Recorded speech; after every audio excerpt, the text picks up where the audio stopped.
Hi, everyone. Thank you. I'm not super used to using a mic, so hopefully I don't totally blow everyone's eardrums out. But just let me know if you can't hear me. Okay.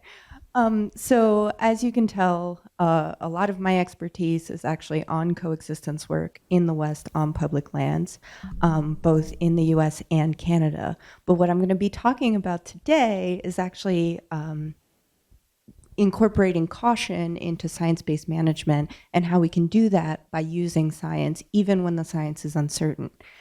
However, I am going to be using a case study from the Midwest. I'm sorry. I know that there's no public lands there, but I don't think it's going to take much of a stretch of your imagination to see how this directly relates to the public lands situation out here, and specifically the wolf situation out in the West. Okay, so I'm going to start by talking a little bit about the things that we might be certain about in science. And when it comes to ecology, it's not a ton. A lot of the times we'll talk about overpopulation, right? And this overpopulation word implies some kind of ecological certainty about where species should be and their inability to be supported at their current population size or density by the ecosystem as it is. But unfortunately, I don't know if that's unfortunate, but in reality, there's probably very few species that are truly overpopulated.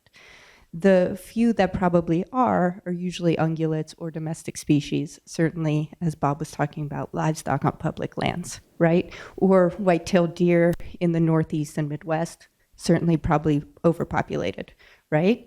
Ecologically so. But in reality, when we're saying the word overpopulated, what we really mean is they're above a certain social carrying capacity, which is us as humans, we have a certain tolerance for species at a certain population size and density. And beyond a certain point, we don't really tolerate them that much. So a lot of example top predators, we talk about them as overpopulated, but in reality, are they ecologically overpopulated, or are they just at a higher density and population size than our society will accept? And that's probably where we're at with a lot of them. And of course, this is pretty site specific. So for example, bears in Yellowstone cannot be socially overpopulated, right? Our social carrying capacity for bears in Yellowstone is very, very high. It's as high as it'll get. And so at that point, our ecological carrying capacity and our social carrying capacity probably overlap.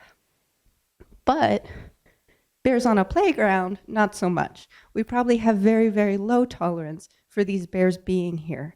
This is probably a parent's worst nightmare, right? So our social carrying capacity for bears on a playground is 0. That doesn't mean the bears don't want to be there or that they're not enjoying their day. It just means that we don't want them there. And that's, in reality, how our management laws are written.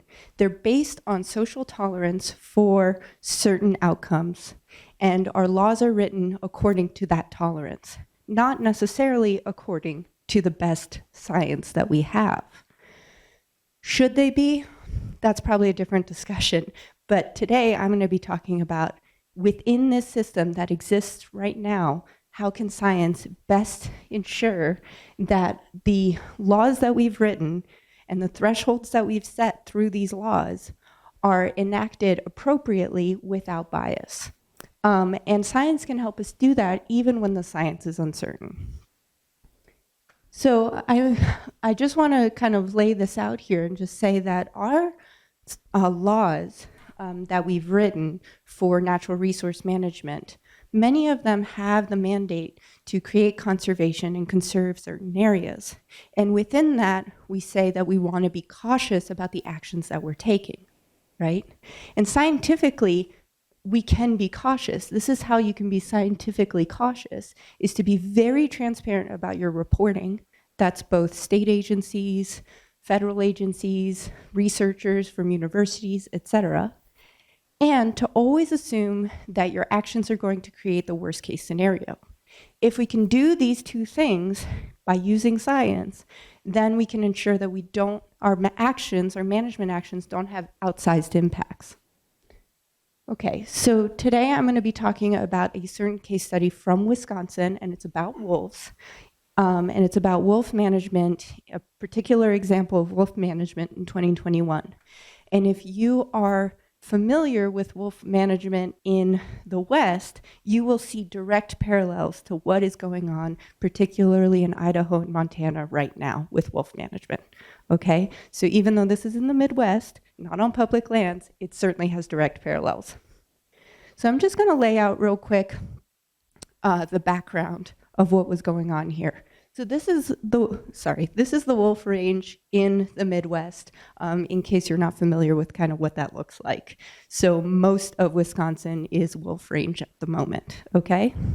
So in 2020 to 2021, wolves were taken off the endangered species list in the lower 48 states. And when that happened, there is a law on the books in Wisconsin that says that if wolves are delisted federally and by the state, they must be hunted. So obviously there's some aspect of social carrying capacity there saying that the best way to manage wolves, if they're not endangered, is to hunt them. That's obviously something we can talk about. But at this point, as scientists, it's not our job to say, well, it might be our job to say if that's right or wrong, but at this point, we can basically say how we implement those hunts and monitoring. That's where our science can come in, okay? So there was a judge at the beginning of 2021 who said, okay, they're delisted. Department of Natural Resources, implement a hunt. And the Department of Natural Resources said, well, hold on, it's wolf breeding season. Let's not do it right now. Let's do it in November. And the judge said, no, right now. So they had to implement a hunt in February, which was wolf breeding season, which if you know about sustainable hunting and sustainable yields, you know that hunting an animal during its breeding season is probably not the best way to do that, right? So they implemented the hunt. They allowed many methods that definitely favored hunter success over wolf success. And what ended up happening is that though the quota was 119 wolves, 218 wolves were killed within 48 hours. So that we know of, we went over the quota by 99 wolves. That's known. Okay. So then, usually the DNR will implement a hunt in November for wolves. And so there was kind of some pressure from the Natural Resources Board of Wisconsin, which is a politically appointed board of 7 members, to implement a November hunt in that same year. So after the February hunt, they wanted a second hunt in that same year. And they said, we want the hunt quota to be 300 wolves. The DNR said, hold on, that's quite a lot. Let's compromise and say 150. So you can see how this is all about social carrying capacity and tolerance and not a lot of science at this point, right? But this is somewhere where science can come in and say, what is the most cautious outcome here? What is the most cautious quota here so that we can ensure that we follow the laws as they've been written? I'm going to show you how you can do that in a step-by-step process. So one thing first that you have to outline is where is the uncertainty? There's certainly a lot of uncertainty in this case, mostly because the hunt happened during the breeding season, which really threw a wrench into everything. So usually the DNR will do their wolf census in February when there's snow on the ground. In this case, it was cut short because of the hunt, so they didn't have a good population estimate for 2021. It also happened during breeding season, so they didn't have a good estimate of reproductive success for 2021. Almost every pack in Wisconsin was affected by the hunt in some way, which probably affected breeding success. Okay, so then no data on that. They also didn't have any data on the mortality rate because they didn't have data on reproductive success and how pups did throughout the year. So what they did for mortality rate, and since this was kind of like a really weird year, it didn't have any similarities to previous years. They weren't really sure how to do mortality rate, so they just asked stakeholders what they thought the mortality rate was. Yeah. And then finally, there is a lot of evidence that during hunting seasons, when hunting is allowed either by the agencies or by the public, illegal hunting goes up. And there's evidence directly from Wisconsin about this. So we don't know the true death toll of that February hunt because we have ways to estimate, but we can't know how many wolves were poached during that time. So that's all the uncertainty. Okay, so looking at the laws, we can actually parameterize our thresholds for what we know our management actions shouldn't produce. So the outcomes we definitely know we don't want our management actions to produce. And if any hunt quota produces any of these three actions or outcomes, then that's not a good quota, right? We have to go smaller. And these are kind of the three outcomes, kind of increasing in severity. So the least severe, the state said that its wolf population should be 350. Can the state of Wisconsin support more than 350 wolves? Absolutely. Do we know how many? No. Okay, that's kind of the overpopulation question. But the social carrying capacity of the state of Wisconsin apparently is 350. So that's the population goal for the state. So we definitely don't want to go under that because that's the state's goal, okay? Below that, kind of the middling severity outcome would be relisting under the state endangered species list, right? That would be less than 251 wolves. We definitely don't want that outcome. And finally, the most severe outcome would be state eradication, so less than 2 wolves in the state of Wisconsin. We know for sure we don't want that outcome because we've just spent decades spending lots of money to bring wolves back to the state. Okay, so that would have been a waste.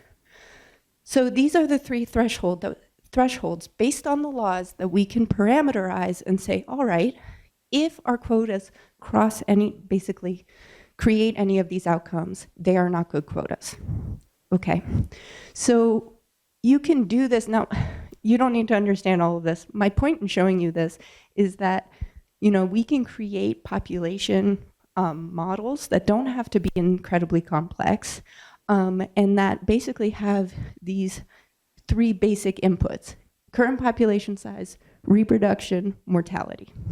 Cool.